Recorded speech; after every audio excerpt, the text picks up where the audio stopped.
future is not set in stone.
Yeah, that shut him up.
Okay, so here's an example of a ATE event that we cannot skip.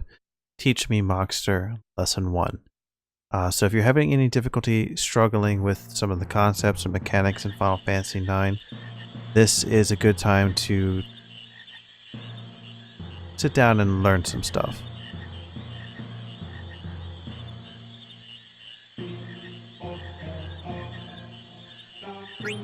So basically, the help menu, what about battles and abilities in trance, icons that appear over your head, and save moogles. Effectively everything we've covered up to this point, so we're not going to bother going over it, and we're just going to go ahead and finish the ATE.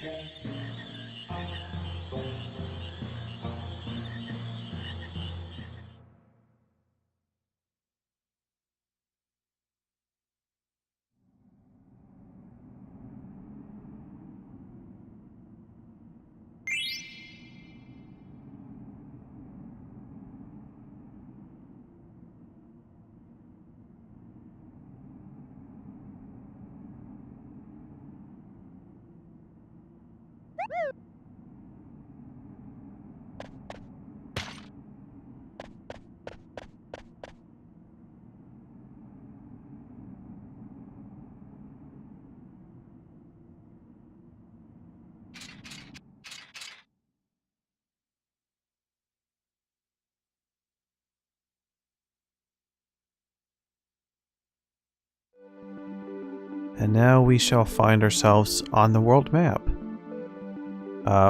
You don't just enter things by running into them, you do have the option of entering them with X. You can call the Moogle with square anywhere in the world map for the most part. And we can change the way that we're viewing our aspect, our perspective, with some of those shoulder buttons. But we are now presently on the Mist continent. You can press, well, once that goes away. You can see we got the evil forest we can't enter just yet. Pressing select will bring up the entire map that we have. Our character is denoted by the little triangle, whatever. I want to say blue denotes where we're supposed to, go. And of course the yellow beam is showing us the direction we're facing. So we came from Alexandria, fell into the evil forest, and now we have to go to the ice cavern. But we can head over west a little bit to this little crevice here, where we'll find one of the gates. It may be sealed, but there are some items to be had. So we're going to go ahead and start heading that direction. But before we do, pressing square will bring the flute to bring Maguo with us, or straight to us so that we can save. Now, what's interesting is if you repetitively call him and send him away without actually doing anything, it's kind of interesting how pissed off you can make him.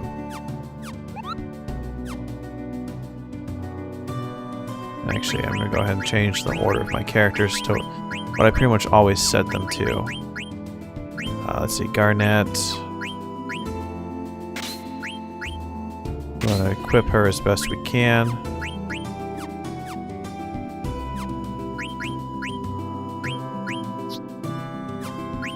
Now you'll notice we've got summons already, but we don't have the necessary MP to cast and summon them. You can take the time to level up in order to have them before you're supposed to. And really, at that point, the best we could ever hope for is like Shiva or Infrit. Not really worth it in my opinion, because then by then you're a little bit too overpowered. But if you want to get it and use them at an early stage of the game, you're going to have to spend a lot of time grinding.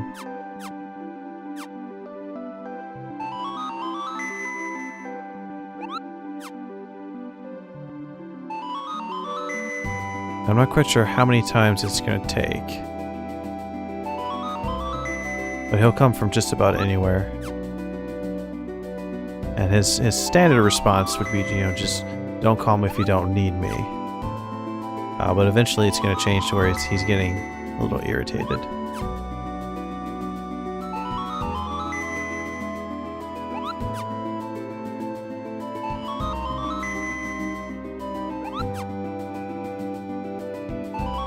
I'm not quite sure, maybe 20, 30 times.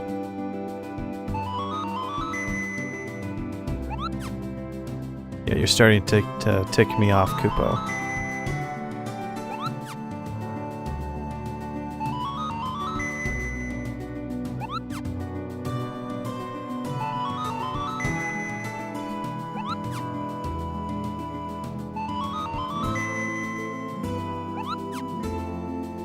I'm sharpening my knife, Kupo.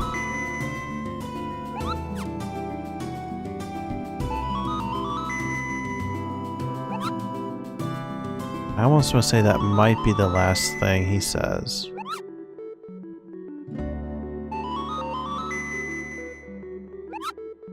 Stop it, stop it, stop it, Kupo.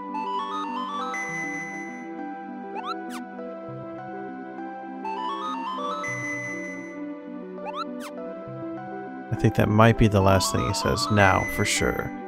because he's pretty much saying it every single time now.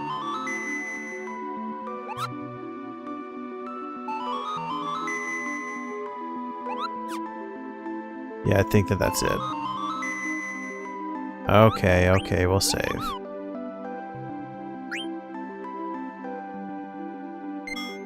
It's those little things that you may not know that were ever there. That, you know, you just gotta kind of discover for yourself. I mean, honestly, who's gonna spend the time to, you know, torture that poor Moogle, calling them and sending them away so many times to even discover that he's gonna have different dialogue after a while?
Sometimes you get a lot of random battles, sometimes you don't.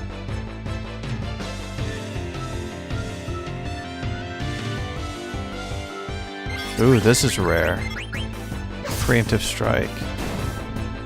Enemies with their back turn effectively give you first strike as well as extra damage for those who are in the front row. But you also want to be careful to avoid the back attacks for your own characters being ambushed, especially because when you have been back attacked, your rows will switch. So not only will all characters have their back turned, characters that are in the back row move to the front, and vice versa, and it can be devastating if you're not careful. So I think unlike some other Final Fantasy games, I think 7 might have done this. You can't just tap the the runaway button and switch back to the front row. It doesn't work like that.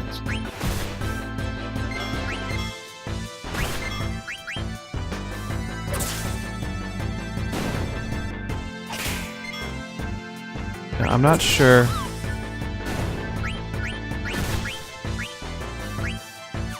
Yeah, I didn't think that there was. So basically what we can do is we can toggle the enemy selection screen, which I think I'm going to go with because I enjoy being able to more rapidly figure that out than trying to fiddle around with the D-pad depending on the battle angle and all that.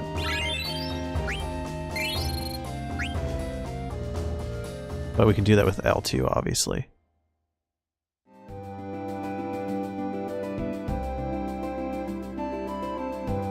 Okay, so we learned minus strike on Steiner.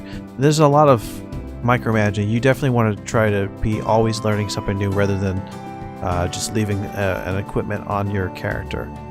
Because early on it helps out for the long run because you've learned more stuff early on than, oh, well, I've got this or I've got that. So yeah, we might lose some attacking, but I think for now, Steiner's okay. But we can probably change that to focus on learning the killing moves.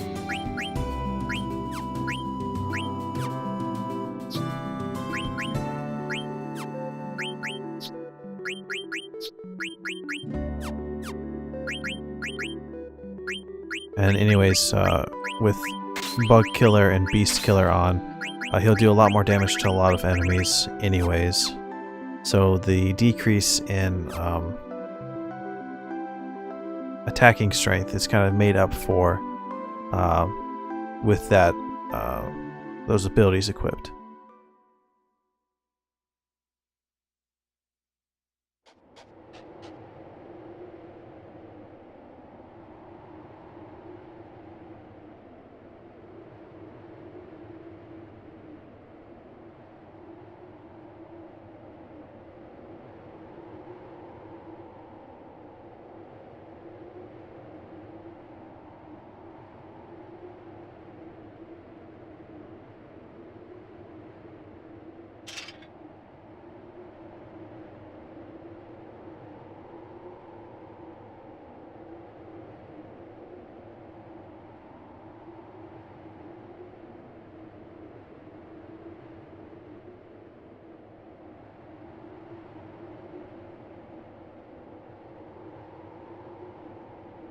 Okay, we can get some items here.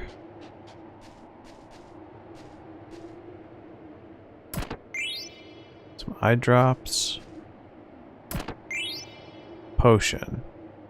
We can go ahead and use the potions we actually have. Another interesting thing is you do have the ability to use healing spells inside the menu to heal your character and party. And you can also do the same trick, you know, left or right on the D-pad will select multiple characters. So if like we're hurting and we don't have any curing items, we can you know, press left or right on the D-pad to multi-target our spell. It will be weaker than it otherwise would be, but in a pinch it'll do the trick.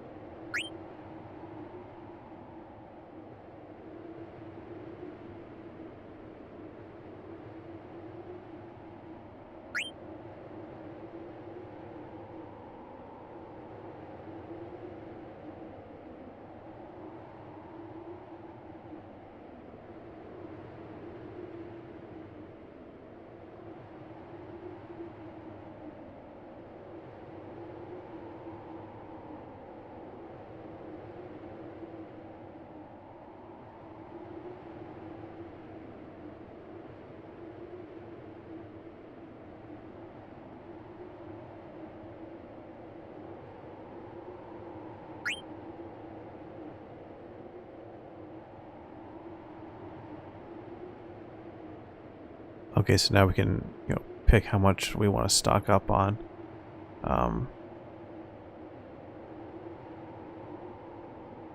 That'll be fine. That'll give us a nice amount of potions to carry us through this next couple sections.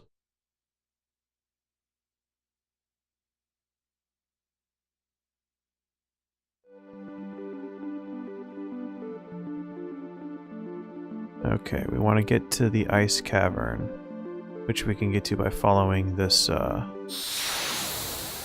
cliff face, ridge line, whatever you want to call it.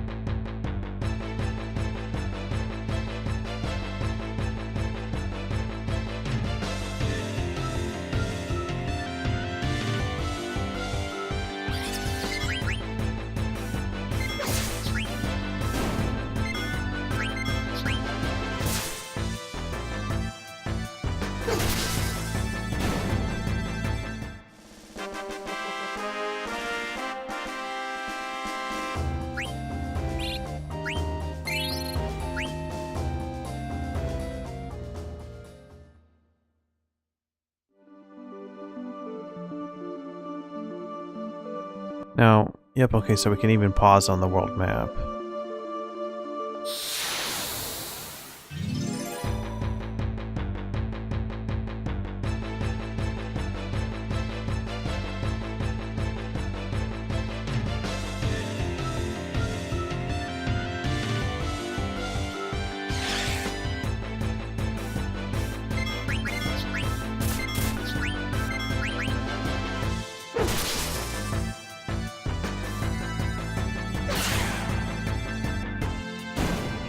I'm not quite sure what they're weak against.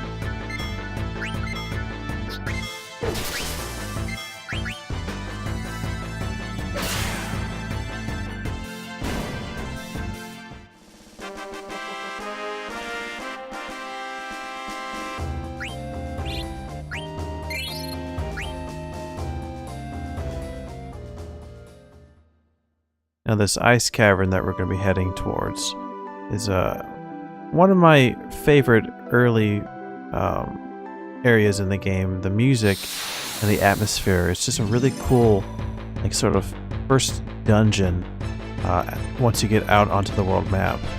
In my opinion, it's done pretty well done. Some of the puzzles to get through are kind of cool too. Simple, but really ingenious.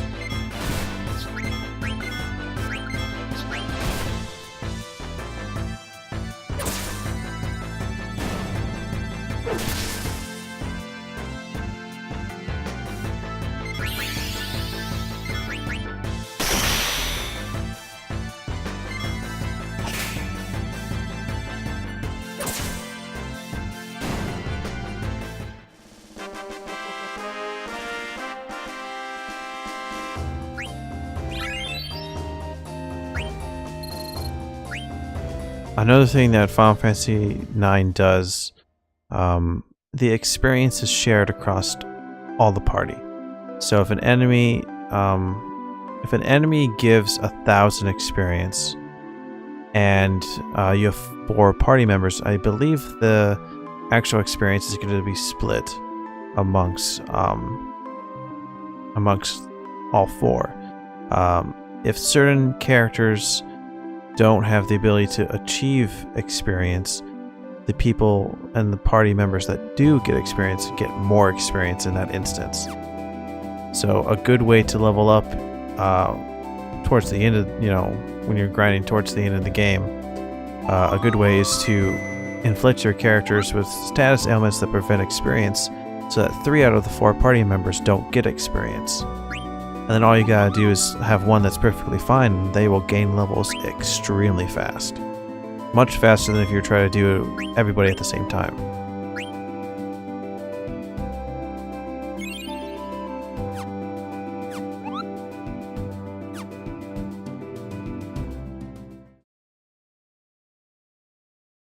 That's going to be it for this episode. Thanks for watching. As always, I'm GreKaosAngel. If you like the content and want to see more, click the video on the right to see the next episode, or click the video on the left to see the ones you've missed.